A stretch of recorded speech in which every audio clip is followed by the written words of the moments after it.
परम पूज्य आचार्य भगवंत श्री शमय शाह जी महाराज की जय। परम पूज्य मुनिवर श्री निर्दोष शाह जी महाराज की जय। परम पूज्य निर्दोष सागर जी महाराज की जय। पूरी सभी की जय। नमोस्तु गुरुवार, नमोस्तु गुरुवार, नमोस्तु। संसार में सबसे दुर्लभ ये महामंत्र जिन्होंने जन्मांतरों में पंच परमेष्टि की आराधना की है, इस जीवन में आराधना कर रहे हैं, भविष्य में भी जो आराधना करेंगे निश्चित ही वे भव्य जीव सुख शांति यश सदगति और कल्याण के भाजन बनेंगे। बने रणे शत्रु जलाग्नि मध्य महारणवे पर्वत मस्तके वा सुप्तम प्रमत्तम विस्मय स्थितम वा रक्षन्ति पुण्यानि पुराकृतानि। जीव चाहे वन में हो, चाहे रण में हो, चाहे शत्रुओं के बीच हो, चाहे जल के मध्य हो, चाहे अग्नि के मध्य हो, चाहे समुद्र में हो, चाहे पर्वत के मस्तक पर हो, चाहे सोया हो, चाहे पागल हो, चाहे विषम स्थिति में क्यों ना हो, यदि उसने जन्मांतरों में पंच परमेष्टि की आराधना की है तो उससे संचित जो पुण्य है वही इस जीव की रक्षा करता है। दूसरे तीन लोक में तीन काल में किसी की शक्ति और हस्ती नहीं है कि वो किसी की रक्षा कर सके, किसी को बचा सके, किसी को कुछ दे सके। अब देखेंगे एक राजपुत्री जिसने जन्म से राम लक्ष्मण के बारे में सुन रखा था, उनका पौरुष, उनका पुण्य, उनकी छवि, उनका वैभव, उनका पुरुषार्थ, उनकी योग्यता के बारे में सुन करके उसने संकल्प कर लिया कि मैं इस जन्म में यदि शादी कराऊंगी तो लक्ष्मण की शादी कराऊंगी, अन्यथा मैं शादी नहीं कराऊंगी। इंतजार करते करते वर्षों बीत गए तो क्या सुनती है कि राम लक्ष्मण सीता को तो वनवास हो गया। सोचती है कि मेरे मनोरथों पर पानी फिर गया, मैंने जो मंसूबे बनाए थे, जो जो सोचा था वह नहीं हो सका, इसलिए अब मैं अन्य पुरुष से भी शादी नहीं करूँगी। और यहाँ तक शोक मग्न हो गई, दुखी हो गई कि उसने विचार बनाया कि अब देखो मोही जीव क्या क्या करता है, जीवन लीला को समाप्त कर दिया जाए।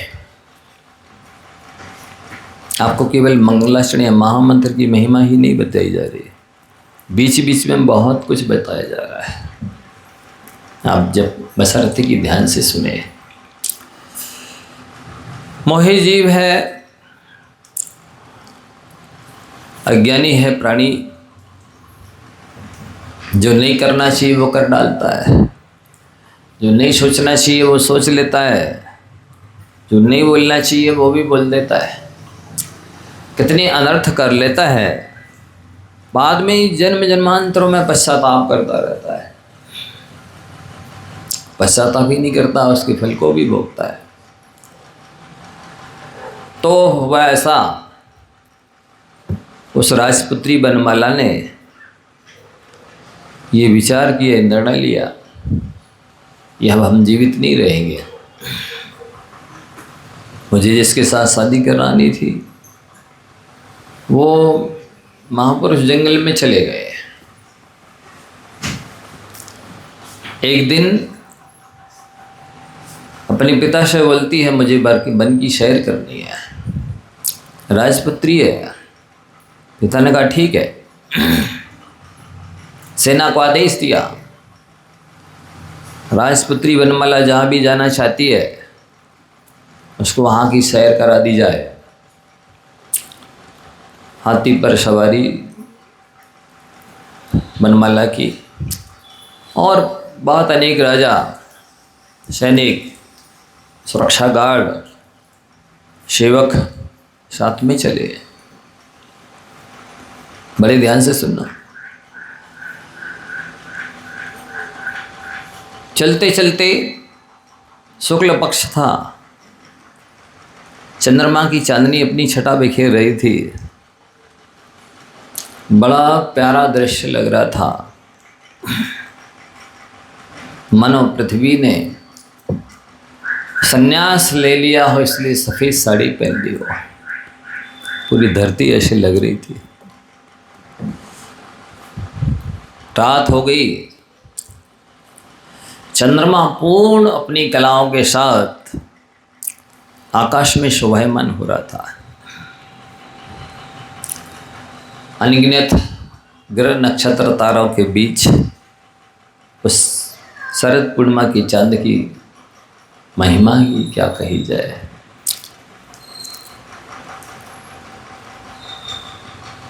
प्रकृति की सुषमा देखते हुए वो राजपुत्री वनमाला घनघोर जंगल में चली गई,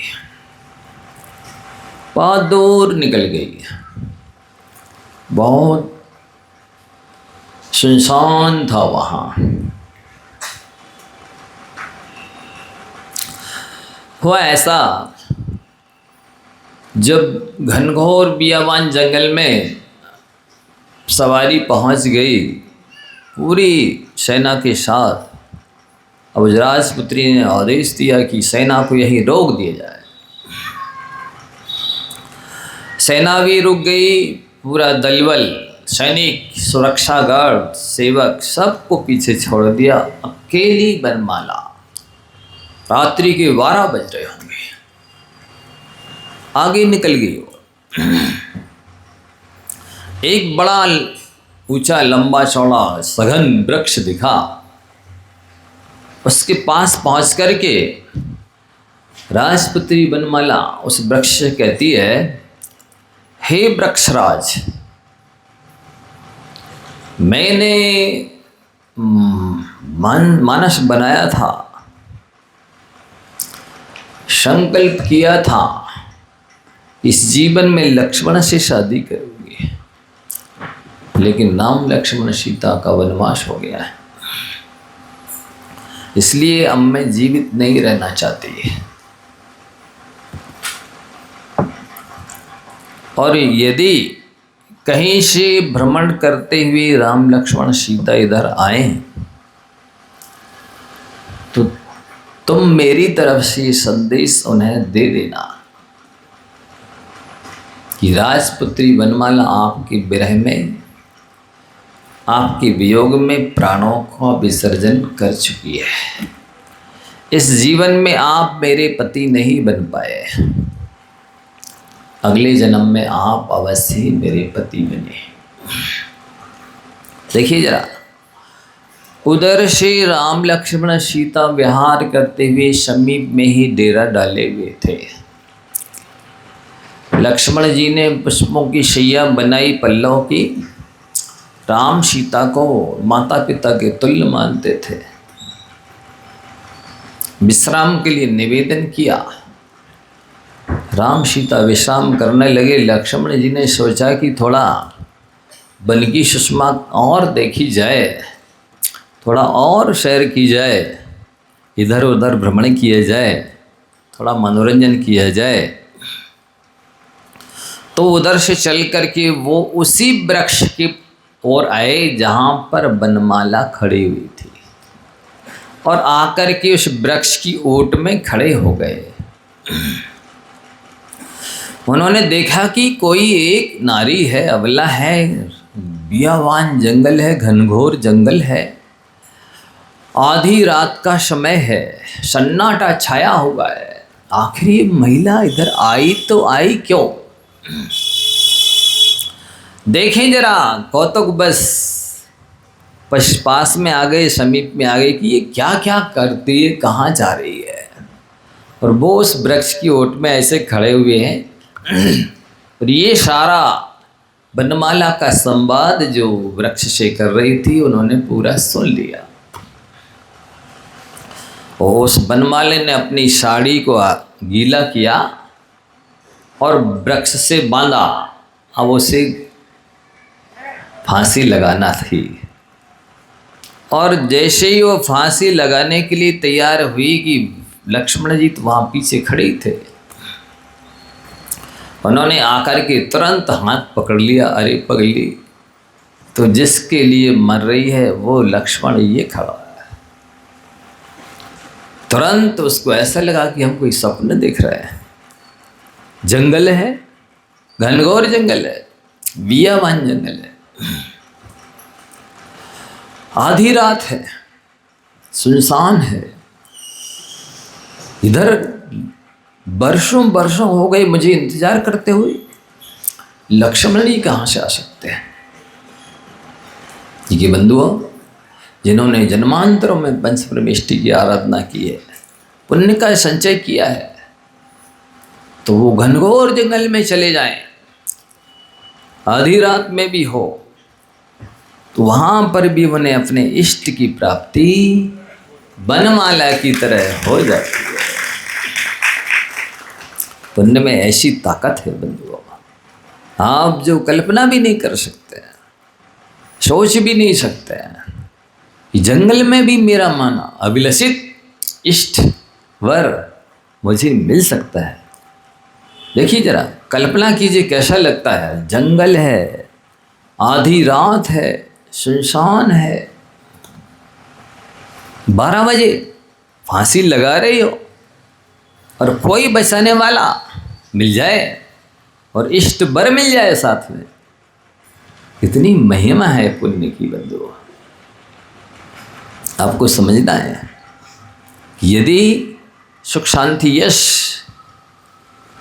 अनुकूल मनोरथों को पूर्ण करने वाले वरदान सदगति जो जो अभिलषित हैं चाहते हो, तो तन मन धन से पुण्य का संपादन करो, पुण्य का संचय करो, पंच परमेष्टि की भक्ति करो। ऐसे वन में भी महामंत्र आपके मनोरथों को पूर्ण करने में सक्षम है। रणे और दूसरा दृष्टांत सुनिए। राम लक्ष्मण सीता वन में है पंचवटी पर,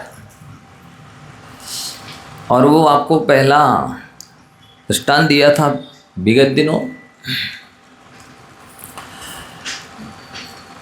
कि वो रावण का भांजा, उनका जो बहनोई खरदूषण और बहन चंद्रनखा, जिसे शूर्पणखा भी कहते हैं, उसका पुत्र जो शंभुक 12 वर्ष से सूर्यहास खड्ग सिद्ध कर रहा था।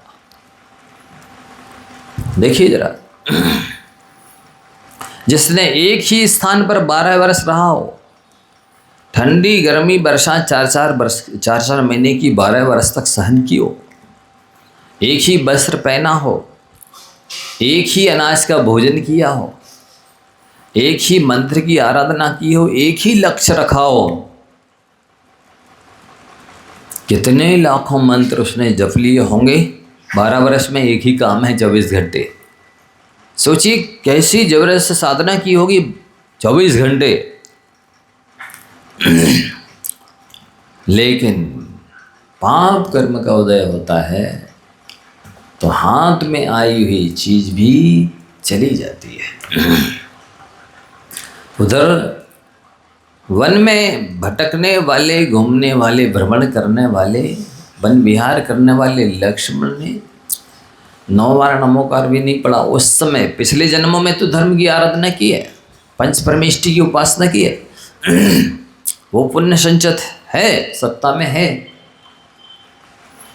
तो ऊपर लटक रहा था वो सूर्यहास खड्ग, हाथ फैलाया, उनके हाथ में आ गया। देखिए पुण्य पाप की महिमा। इनका पुण्य कितना तेज, ये हाथ फैलाते ही मिल गया सूर्यास्त खड्ग। और उसने 12 वर्ष साधना की, तपस्या की, कष्ट सहे, लेकिन सत्ता में पुण्य नहीं था।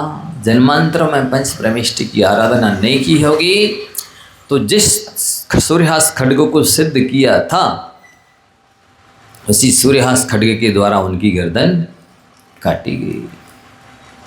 तो गर्दन कट जाने पर चंद्रनखा जो भोजन देने के लिए प्रतिदिन की भांति आई और बीड़े को कटा देख करके पहले तो दूर से दुखी हुई, कह रही मेरी बच्ची ने क्या किया। जिस बीड़े में 12 वर्ष से रह रहा है, अब सूर्यहास खड्ग सिद्ध हो गया तो उसी को काट के चला गया। एक ऐसी कृतज्ञता की। और पास में आके देखा तो बच्चे की गर्दन भी कटी डली है। तो उसको उठा करके सीने से लगाया और रोती चीखती चिल्लाती हुई उस शत्रु को खोजने लगी जिसने मेरे बच्चे की गर्दन काटी। देखो जरा इन जीवों के भाव, एक दृष्टांत के अंदर, एक प्रसंग के अंदर कितनी चीजें, सारी चीजें आपको हम बता रहे हैं, आप ध्यान दें।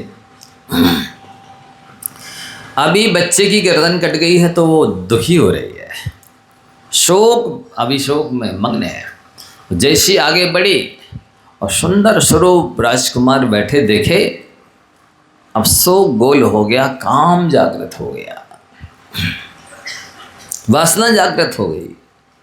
तो उस बच्चे की मंडी को, गर्दन को ऐसे भटा की तरह, कद्दू की तरह फेंक दिया।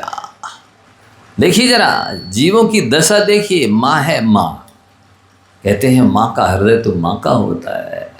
अब इधर देखिए माँ का हृदय, थोड़ी देर पहले शोक में दबी, अब वासना में दब गई और उस बच्चे से एक प्रकार से घृणा हो गई, नफरत हो गई। बिना द्वेष हुए किसी को कोई फेंक सकता है? नहीं फेंक सकता। उधर राम लक्ष्मण थे, उनसे राग हो गया कि ये यदि स्वीकार कर लें तो जीवन धन्य हो जाएगा। और 16 वर्ष का रूप बना लिया विद्या के बल पर। जब उन्होंने स्वीकार नहीं किया, अब मानहानि हो गई, अब क्रोध जागृत हो गया। देखिए जरा कैसे भावों की उतार चढ़ाव, परिवर्तन, चेंजेज होती है। आप देखिए कैसे द्रव्य क्षेत्र काल भाव में किस तरह के परिणाम होते हैं और किस तरह स्वार्थ सिद्ध और नहीं होने पर किस तरह परिणाम बदलते हैं जीवों के। देखिए जरा इस संसार की स्थिति को जानिए। यही कहलाता वस्तु स्वरूप विचार, खुशी से सब दुख संकट सहा करे। तो अब मानहानि हुई, अपमान हो गया, क्रोध जागृत हो गया। जिनसे राग हो रहा था अब स्वार्थ सिद्धि ने भी, सम्मान नहीं मिला, अब प्रेम नहीं मिला, अब उन्हीं से द्वेष हो गया, उन्हीं से घृणा हो गई, नफरत हो गई, द्वेष हो गया, बैर बांध लिया। तो बदला लेना है। जैसे शादी कराना चाहती थी, जिनके चरणों में जीवन बिताना चाहती थी, अब उनसे बदला लेना। अब देखो त्रिया चरित्र, बाल फैला लिए, नाखून पूरे शरीर में स्वयं नौच लिए, लगा लिए, बना लिए, कपड़े फाड़ लिए, रोती चीखती चिल्लाती अब पति खरदूषण के पास पहुंचे। तो खरदूषण 14 अक्षौणी प्रमाण सेना लेके आया। कितनी सेना? 14 अक्षौणी प्रमाण, मतलब 14 भारत ले आया एक प्रकार से युद्ध करने के लिए। और इधर जब उस सेना के आने का शौर को कोलाहल सुनाई दिया तो लक्ष्मण, रामचंद्र जी धनुष बाण उठा के खड़े होने लगते हैं। लक्ष्मण जी बोलते हैं भैया आप निश्चिंत रहिए, आशीर्वाद दीजिए, मैं अकेला ही पर्याप्त हूँ। युद्ध करने के देखिए रण में है, इतनी बड़ी सेना शत्रु की सामने है, लेकिन जन्मांतरों में जिन्होंने पंच परमेष्टि की आराधना की है, उपासना की है, भक्ति सेवा की है, तो अकेले हैं, किसी को बुलाया नहीं। और अनेक हनुमान, सुग्रीव, जामवंत और अनेक तरह की विद्याधर अपनी अपनी सेना लेकर के लक्ष्मण जी का सहयोग करने के लिए आ गए। ये पुण्य देखिए कैसे काम में आता है, किस तरह से सहयोग करता है इस जीव का, आपको विचार करना है। शत्रु के मध्य में है लक्ष्मण जी, लेकिन फिर भी उनका बाल बांका नहीं हुआ।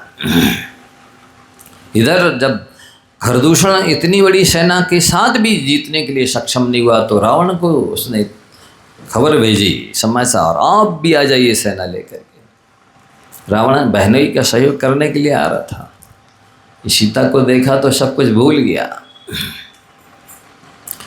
और बस सीता हरण करना है। तो जो रूपावलोकनी विद्या थी उसके माध्यम से सारा समाचार ज्ञात कर लिया और सिंहनाद कर दिया झूठा, भैया भैया भैया बचाओ बचाओ बचाओ। रामचंद्र जी तुरंत धनुष बाण लेकर के और सीता को फूलों से ढक करके चले गए। इधर इसने अपना छल बल से सीता को हरण कर लिया। तो जैसे वहाँ पहुँचे और उन्होंने कहा भैया क्यों आ गए, अरे आपने बुलाया था। बोले नहीं नहीं ये तो छल हो गया, किसी ने मायासरी की है, धोखा किया, आप जल्दी जाइए। तब तक रावण सीता का हरण करके ले जाता है। अब देखिए इधर जिस समय वो सीता का हरण करके ले जा रहा है उस समय जिस जटायु पक्षी को, जैसे गिद्ध पक्षी कहते हैं, दो मुनिराज चाणरिधिधारी आहार करने के लिए आए। राम सीता ने उन्हें नौदा भक्ति से आहार दिया, उनकी चरणोदक को माथे से लगाया और बाहर रख दिया। वो जटायु गिद्ध का जीव किसी जन्म में, अनंत जन्म पहले उस दंडक बन की बात है। यह दंडक नाम का राजा था, उसने 500 मुनिराजों को द्वेष बस घानी में पिलवा दिया था। एक मुनिराज जो आहार करने गए थे वो लौट रहे थे तो किसी ने कहा महाराज वहाँ मत जाओ, राजा मुनियों को घानी में पिल रहा है। उन मुनिराज को आहारक रिद्धि थी, उनको बहुत दुख हुआ और गुस्सा भी आया कि बताओ ये निरपराध साधुओं को घानी में पिल रहा है दुष्ट राजा, मैं देखता हूँ, इसका काम तमाम किए देता हूँ। और अशुभ तेजस पुतला निकाला, पूरा दंडक राजा का राज्य सहित दंडक राजा जल करके भस्म हो गया। अब वो दंडक राज्य दंडक बन गया। वो मर करके राजा सप्तम नरक गया, बचना तीत कष्ट सहे, वहाँ से निकलकर राघव मत्स्य बन गया। फिर मरकर सप्तम नरक गया, फिर 33 सागर बतनातीत कष्ट भोगे, फिर निकल करके असंख्यात रसस्थावर की योनियों में कष्ट सहते सहते क्यों मुनियों को घानी में पेला था। एक मुनि की हत्या करने पर सप्तम नरक गया जी, दूसरी कहानी बाद में सुनाऊंगा। फिर तो अनेकों मुनियों को घानी में पेल दिया था। असंख्यात रसस्थावर की योनियों में बचना तीत कष्ट सहे और भटकते भटकते अब वही दंडक राजा का जीवे गिद्ध बना। ये बैठा हुआ था वहाँ, जैसी मुनिराजों की नौद भक्ति की जा रही थी राम सीता के द्वारा, तुरंत इसको जाति स्मरण हो गया, अरे मैं भी पहले राजा था इसी स्थान पर दंडक नाम का, मैंने ऐसे ही दिगंबर साधुओं को घानी में पिला था, उसकी वजह से मैंने कई बार नरक गया, असंख्यात रसस्थावर की योनि में बचना अतीत कष्ट सहे, भटकते भटकते मैं इस निकृष्ट पर्याय को प्राप्त हुआ हूँ। जाति स्मरण हुआ तो तुरंत पश्चाताप होने लगा और ऊपर से धड़ाम से नीचे गिरा। इतनी तेज आवाज आई, आचार्य रविशरण महाराज जी लिखते पद्म पुराण में कि उस जंगल के हाथी शेर इत्यादि भी डर गए, इतनी तेज धमाका हुआ। और वो आकर के जो मुनिराज के चरणों का उदक था, गंधोदक था, जिसको आप लोग है ना पाद प्रक्षालन किए और यहाँ वहाँ जमीन में रख दिया। क्या अभिषेक करके गंधोदक को यहाँ वहाँ रखते हो? जब भगवान के अभिषेक को यहाँ वहाँ नहीं रखते तो गुरुओं के अभिषेक को, एक पादोदक को, चरणोदक को क्यों यहाँ वहाँ डाल देता हो?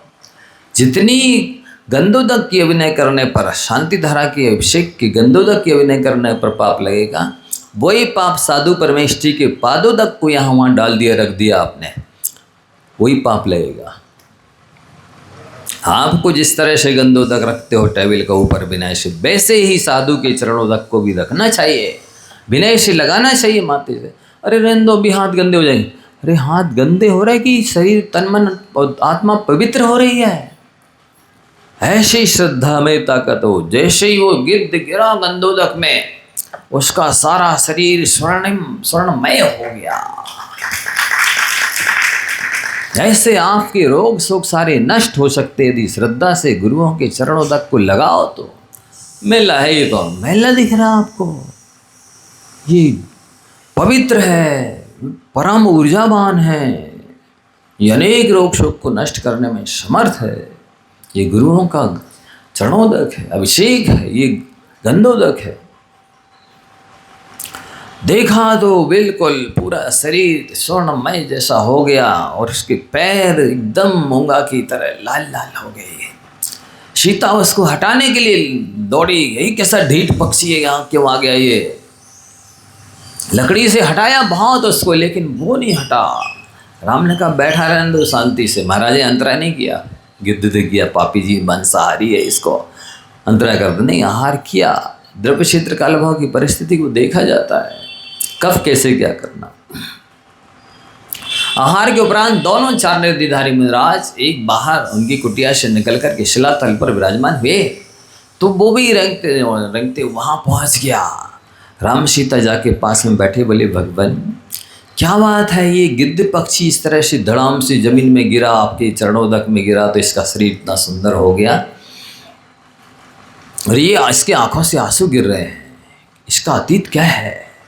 वो अवैधिज्ञानी मुनिराज बताते हैं, ये असंख्यात भव पहले दंडक नाम का राजा था, इसने अनेकों मुनियों को घानी में पेला था, उसके पाप कर्म की वजह से कई बार नरक गया और भटकते भटकते भटकते आज ये गिद्ध की पर्याय को प्राप्त हुआ है। जिन मुनिराजों को इसने घानी में पेला था, उन्हीं मुनिराज को देखकर आज इसे जाति से मन हो गया है और उन्हीं को देखकर आज इसे पश्चाताप हो रहा है। और अब ये आपके दर्शन करके श्रद्धा भक्ति से भर गया है। मुनिराज ने धर्मोपदेश दिया तो सम्यक दृष्टि बन गया गिद्ध, और सम्यक दृष्टि नहीं अनुवृत्ति देशवृत्ति बन गया। जब देशवृत्ति बना तो मुनिराजों को चिंता हुई कि अब ये व्रती है, इसको शुद्ध भोजन कहाँ मिलेगा जंगल में। देखो साधुओं को भी व्रती श्रावकों की चिंता होती है। उन्होंने रिद्धिधारी मुनिराजों ने सीता से कहा, राम सीता से, कि अब शुद्ध भोजन की व्यवस्था इसकी आप लोगों को करनी है। उन्होंने कहा जो आज्ञा गुरुदेव, गुरु की आज्ञा अनुल्लंघनीय होती है, गुरु कहें उसको टालना नहीं चाहिए, गुरु की आज्ञा पालन करने में ही कल्याण है। गुरु की आज्ञा सम्यक्त है, उनकी आज्ञा का पालन करना आज्ञा विषय धर्म ध्यान है। प्राण भी चले जाए तो भी परवाह नहीं करना, तन मन धन सब कुछ चला जाए तो चिंता नहीं करना, गुरु की आज्ञा का पालन होना चाहिए। जीवन भी चला जाए तो कोई बड़ी घाटे का सौदा नहीं है, आज्ञा का पालन करना बहुत बड़ी बात है। राम सीता ने उस आज्ञा को श्रोधार्य किया, जो आपकी आज्ञा है मैं इसको जीवन भर भोजन कराऊंगी। सीता ने कहा, अब वो साथ साथ रहता था जी, पूजा करते, भाव पूजा जंगल में भजन आरती गाते तो वो नृत्य करता। और जब सीता का हरण करने आया रावण, तो उस जटायु ने, गिद्ध पक्षी ने पूरी ताकत से प्रतिकार किया, ये मेरी स्वामिनी है, तुम नहीं ले जा सकते। पैनी चोंच से और अपने पैरों की नाखून से रावण का शरीर छद विच्छद कर डाला। रावण को लगा कि मेरा विघ्न है, अंतराय डाल रहा है, इतने में राम नहीं आ जाए, तो उसने गुस्सा में तलवार से उसका एक पंख काट दिया, उसका शरीर कट गया, धड़ाम से नीचे गिरा, कहीं कहीं करते हुए पक्षी नीचे मरणासन्न हो गया। इतने में रामचंद्र जी लक्ष्मण की जो सहायता करने गए थे वापिस लौटे, सीता को कुटिया में ना पा करके वो विक्षिप्त से हो गए, इधर उधर भाग रहे थे, ढूंढ रहे थे, देख रहे थे कहाँ गई सीता सीता सीता।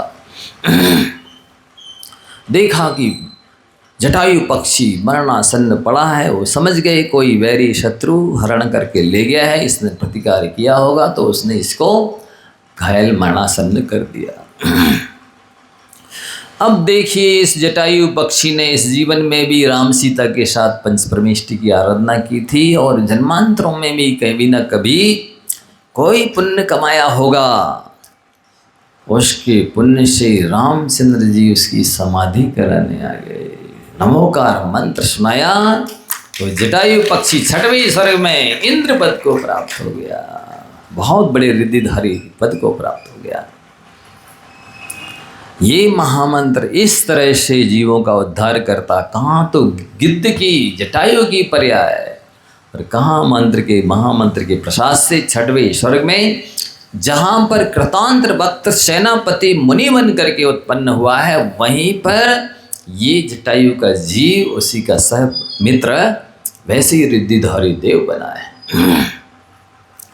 तो पुण्य होवे तो जंगल में भी समाधि कराने के लिए, महामंत्र सुनाने के लिए कोई भी आ सकता है। इसलिए बंधुओं, और धन का संग्रह ना करके धर्म का संग्रह करो, पुण्य का संचय करो। यही आपका हर स्थिति में संरक्षक है, सहयोगी साथी है। तो वन में कितने दृष्टांत दे दिए, जटायु का दे दिया, लक्ष्मण के दे दिया, रण में लक्ष्मण का दृष्टांत, शत्रु के मध्य में पड़े अकेले होने पर भी पिछले पंच परमेष्टि की आराधना से संचित जो पुण्य है उसने रक्षा कर दी। अब और दृष्टांत देखिए, जल के मध्य में पड़े हुए, जैसे आपको पहले दृष्टांत दिया था, श्रीपाल जी समुद्र जैसे में गिर गए, लेकिन जन्मांतरों में पंच परमेष्टि की आराधना की थी। उस समय गिरते वक्त भी नमोकार मंत्र याद आया था, तो तुरंत पटिया मिल गया था, उसके सहारे 1 महीने तक तैर करके और पार किनारे लग गए थे।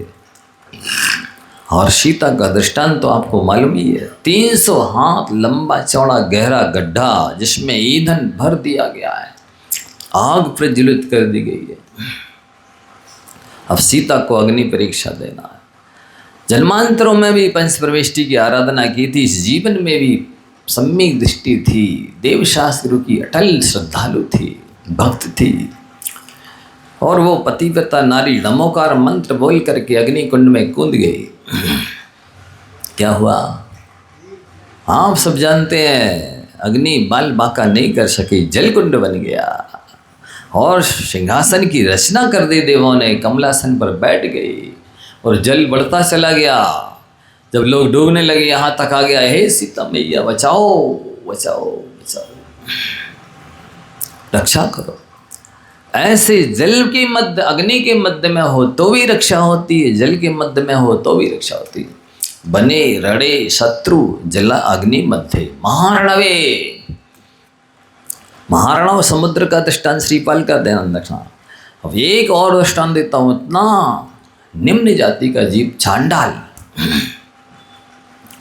देखो कोई किस पर्याय में है ये नहीं देखिए, वो उसने धर्म को किस तरह से धारण किया है ये देखिए। श्रेष्ठ तो व्यक्ति या जाति नहीं होती है, व्यक्ति का धर्म होता है, उसका आचरण होता है श्रेष्ठ। उसने मुनिराज के सानिध्य में आकर के धर्मोपदेश सुन करके संकल्प ले लिया कि मैं रोज तो फांसी पर किसी न किसी को चढ़ाता हूँ, लेकिन चतुर्दशी के दिन किसी को फांसी नहीं लगाऊंगा। अब हुआ ऐसा, आष्टानिक पर्व आए, राजा ने घोषणा की कोई भी इन पर्व के दिनों में हिंसा नहीं करेगा, शिकार नहीं करेगा, मांसाहार नहीं करेगा। सब ने राजाज्ञा को स्वीकार कर लिया, सब ने त्याग कर दिया। लेकिन राजपुत्र स्वयं मांसाहारी था, उसने गार्डन में बगीचे में पीछे जा कर के और देखा कोई नहीं है, तो एक मेढ़ा था उसी को मार के खा गया। गार्डनर था जो माली था, वो वृक्ष पर बैठा हुआ था, उसने देख लिया, आकर के राजा से शिकायत की कि राजन, आपकी आज्ञा का उल्लंघन करने की सामर्थ्य किसी में नहीं है, पर राजपुत्र ने ही मेढ़े को मार के खा लिया। तो राजा जो होता है, यदि वो न्याय नीति वाला है तो निष्पक्ष होना चाहिए होता है वो। जैसे कहते पंचों के मुख से परमेश्वर बोलता है, वैसे ही राजा के मुख से जो कुछ निकलता है वो सत्य निकलता है। राजा ने कहा कि यदि कोई दूसरा व्यक्ति मेरी आज्ञा का उल्लंघन करता तो जो दंड मैं दूसरे को देता वही दंड मैं अपने पुत्र को दूंगा, क्योंकि उसने भी आज्ञा का उल्लंघन किया। राजा ने कहा जाओ चांडाल को बुलाओ, इसको सूली पर चढ़ा दो, फांसी पर चढ़ा दो। अब गए राजकिंकर, उसने दूर से देख लिया कि मुझको लेने आ रहा है, इसका मतलब ये है कि किसी न किसी को फांसी पर चढ़ाना है, फांसी देनी है। वो अंदर घुस गया, उसने पत्नी से कहा बोल देना बाहर गए हैं नहीं घर पर। जैसी आकर के राजकिंकरों ने कहा कि कहाँ है फलाना, बोले वो तो बाहर गए। अब वो आपस में चर्चा करने लगे, अरे ये कैसा भागा है, आज ही तो राजपुत्र को फांसी पर चढ़ाना था, और जितने राजा की शरीर पर वस्त्र और आभूषण इत्यादि हीरा मोती जवाहरात के वो सब उसको मिलने थे। अब उस चांडाल की जो पत्नी थी उसके जीभ में पानी आ गया। प्राय करके महिलाओं को वस्त्राभूषण दिख जाए तो जीभ में पानी आए बिना नरसिंहपुर की महिलाओं की बात नहीं कर। उसने मुंह से तो यही कहा कि वो बाहर चले गए, लेकिन शरीर से इशारा कर दिया कि वो अंदर है। राज कर्मचारी अंदर घुस गया, उसको पकड़ा कि राजा के सामने पेश किया कि राजन ये आ नहीं रहा था, क्यों क्या बात है, राजा ने पूछा। तो वो कहता है कि राजन मेरा आज व्रत है। चांडाल होकर के व्रत बता रहा है राजा के सामने। नहीं राजन, मैंने नियम लिया है कि मैं चतुर्दशी को किसी को भी फांसी पर नहीं चढ़ाऊंगा। ये राजकिंकर चांडाल होकर के राजा के लिए कह रहा है मैं फांसी पर नहीं चढ़ाऊंगा, राजा के क्या उल्लंघन कर रहा है। अब दूसरा आदेश दिया, जाओ दोनों की एक एक पोटली बनाओ, पुटरिया गठरिया जो भी है, बांध करके दोनों को गहरे तालाब में फेंक दो, जल जंतु खा जाएंगे इनको। ये चांडाल मेरी आज्ञा का उल्लंघन कर रहा है। जो आज्ञा, दोनों को अलग अलग पोटली में बांधा, एक गहरे तालाब में फेंक दिया। उस राजपुत्र को तो मगरमच्छ इत्यादि खा गए, लेकिन चांडाल के लिए तुरंत देवों ने आकर के सिंहासन की रचना कर दी। ये अपनी नियम में दृढ़ रहा। सोचिए बंधु, उसका त्रिशहिंसा का त्याग नहीं था कि 2 इंद्रिय आदि जीवों को नहीं मारेंगे, और ये भी नियम नहीं था कि मनुष्य मात्र को नहीं मारेंगे, ये भी नियम नहीं था कि पूरे जीवन सारे मनुष्यों को नहीं मारेंगे, या हमेशा के लिए मैं फांसी लगाने का त्याग करता हूँ। मात्र इतना नियम था कि चतुर्दशी के दिन फांसी नहीं लगाऊंगा। इस नियम में दृढ़ रहा तो उसका फल क्या हुआ देखिए। देवों को उसकी पूजा के लिए, उसके आश्चर्य पंचाश्चर्य करने के लिए, सिंहासन की रचना करने के लिए आना पड़ा। तो जो धर्म की आराधना करता है बंधु, जल में भी फेंक दो पोटली बना के, तब भी वहाँ पर सिंहासन की रचना हो जाती है।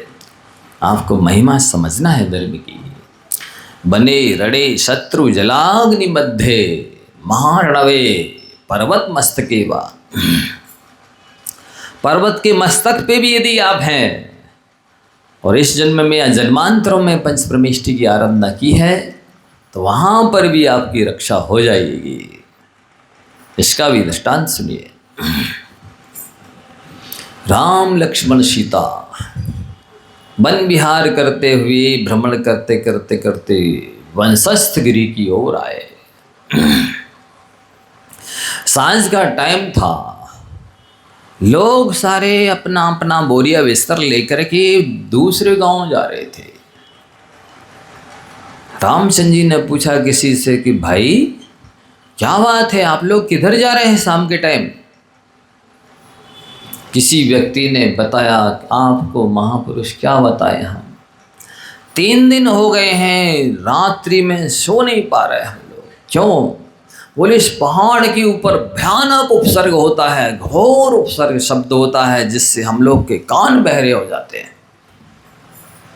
वो आवाज़ सुनने में हम लोग सक्षम नहीं है, इसलिए रात्रि विश्राम करने के लिए 2-4 कोस दूर जा रहे हैं। अच्छा, सीता बोलती है तो चलो अपन भी इन्हीं के साथ चले। रामचंद्र जी लक्ष्मण जी बोलते हैं तुम जाओ इन्हीं के साथ, हम लोग तो जाके पहाड़ पर देखेंगे कौन है, किसकी आवाज़ है। सुबह शाम भजन आरती पूजा में बोलती हो चत्तारी शरणम पवज्जामि, 4 की शरण को प्राप्त होना चाहिए। और अब कहती इन लोगों के साथ चले। जब राम लक्ष्मण उसी ओर पहाड़ पर चढ़ने को तैयार हुए तब सीता भी बेचारी कहाँ जाएगी पीछे पीछे वहीं चली। जाके जैसी और थोड़ा सा अंधेरा हुआ और एक व्यंतर ने भयानक अट्टहास किया और विक्रिया से सांप बिच्छू बना करके 2 मुनिराज जो ध्यान में खड़े थे उनके ऊपर लिपट गए शरीर में। अब सीता डरी, बोले अभी बोलना है तुमको, चत्तारी शरणम पवज्जामि, अर्हन्ते शरणम पवज्जामि, सिद्धे शरणम पवज्जामि, साहु शरणम पवज्जामि, केवली पंडितम धम्मम शरणम पवज्जामि। ये साधु परमेष्ठी भगवान है, इनकी शरण में चलना, कहाँ जा रही हो।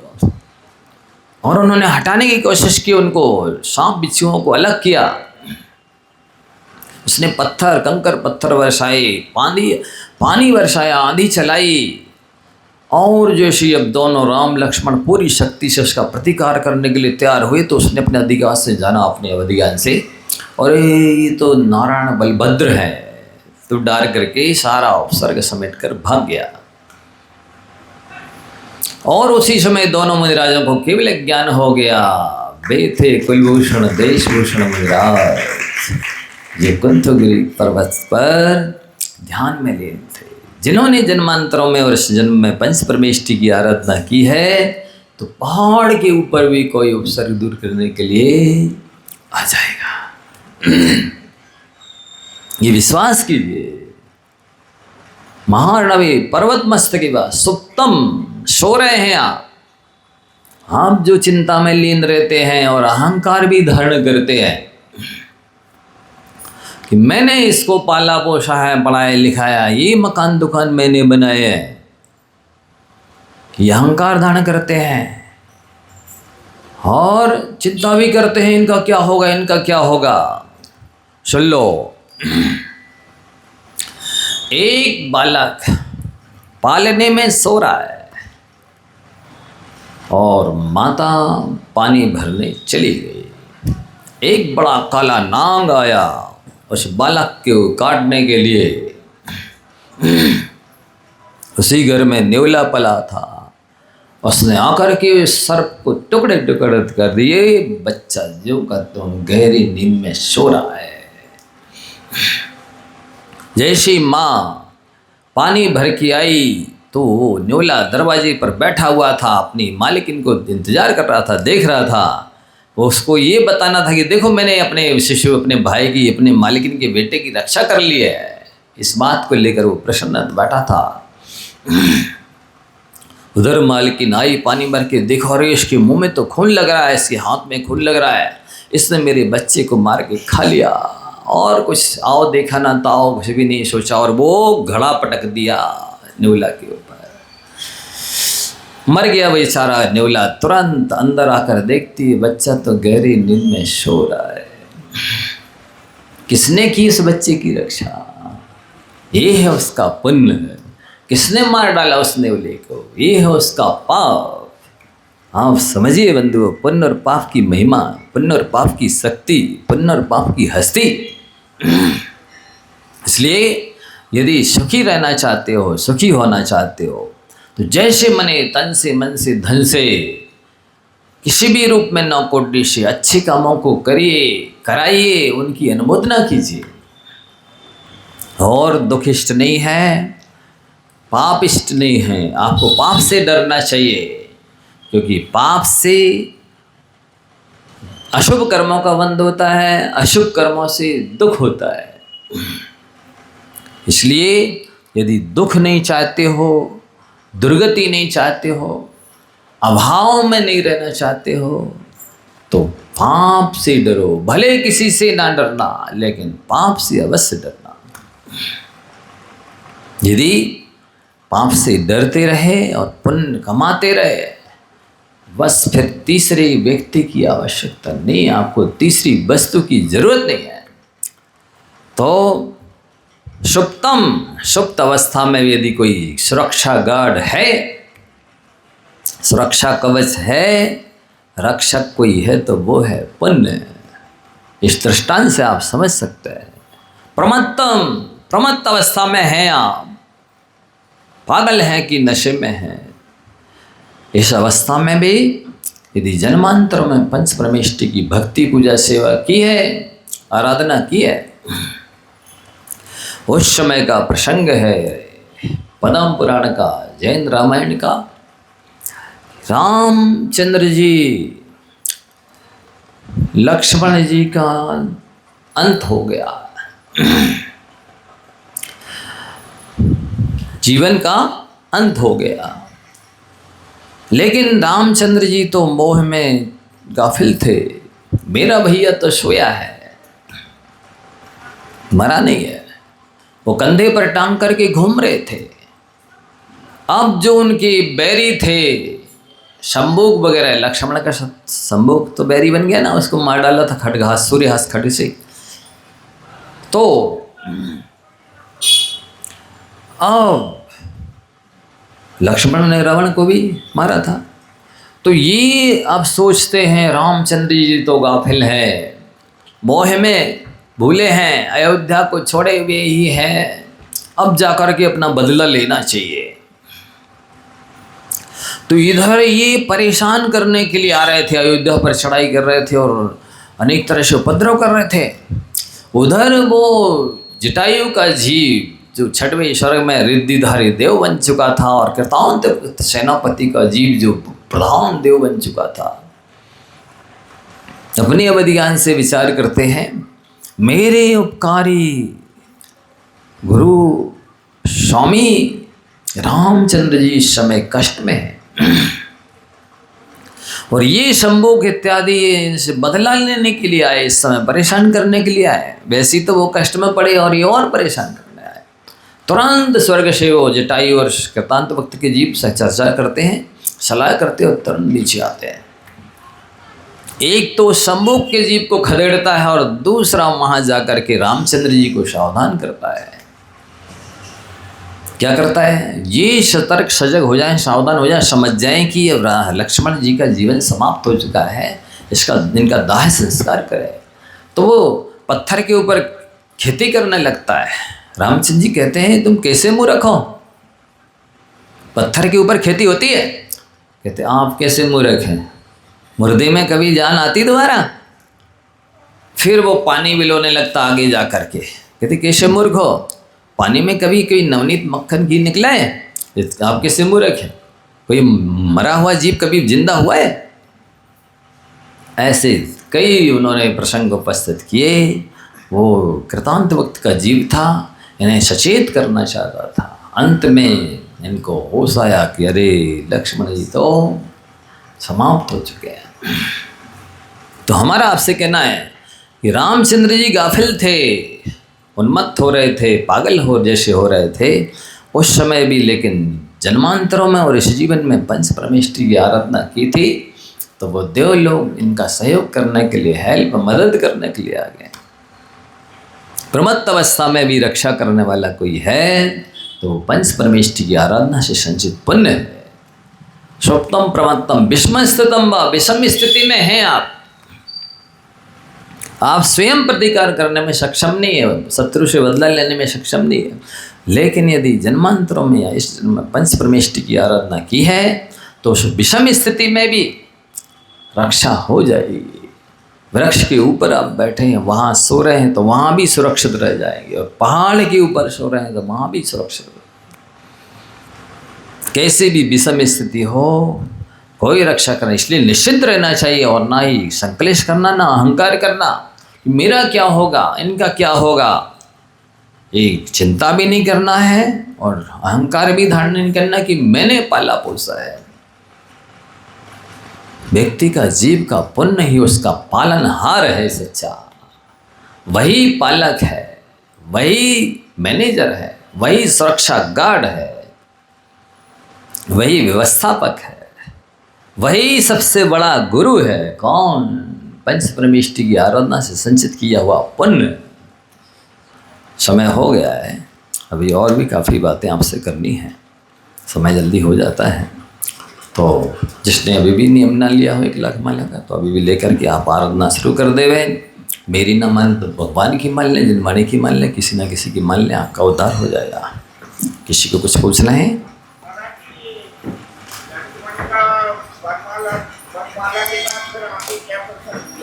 शादी हो गई थी?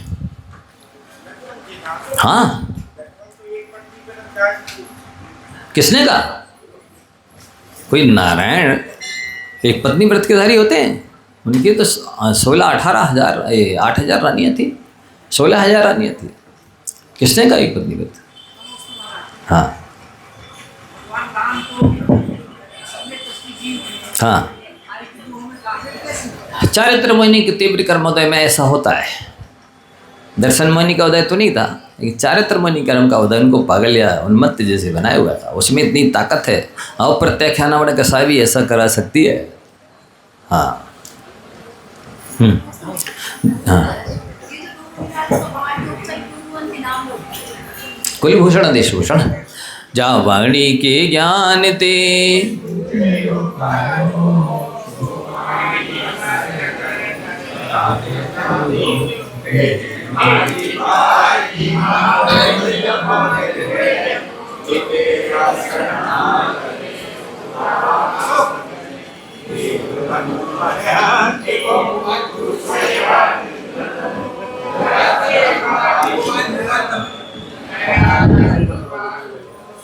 नहीं लिया, जो नहीं ले पाए हैं अभी भी वो ले लेंगे। यहाँ पर पुस्तक और काउंटर में पानी